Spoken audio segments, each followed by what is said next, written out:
So we've been talking about inflammation for a little while, and that leads nicely into the section of DOMS, delayed onset muscle soreness.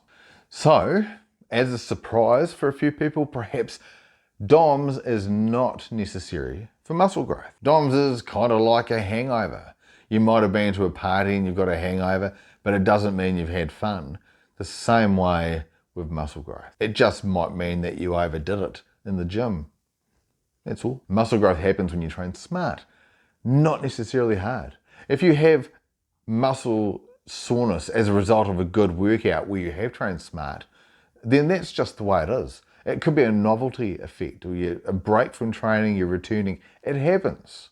Just don't go in search of it, or don't be disappointed the next morning. If you lift your arms up and you go, no, can't feel anything, doesn't mean you're not growing. It just means you haven't experienced the soreness and the inflammation. Because after all, DOMS is something the body has to deal with, especially if it's excessive. It prolongs recovery rather than promoting growth. So what I mean by that is if you've got DOMS and excessive muscle soreness and inflammation, the body has to process all of that, get the muscle to the point where growth can now occur.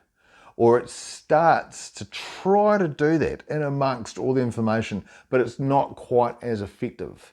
But once the conditions or the environment within the muscle is optimal or close to it, then that growth process can start occurring more effectively, more rapidly, and you're there. Now, if you worked out and you didn't have DOMS, that muscle growth process can happen right away.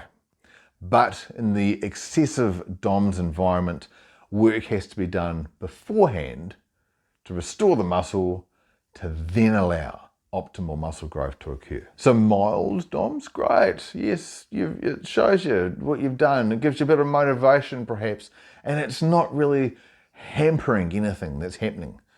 So mild muscle soreness, great sign that you've had a good workout.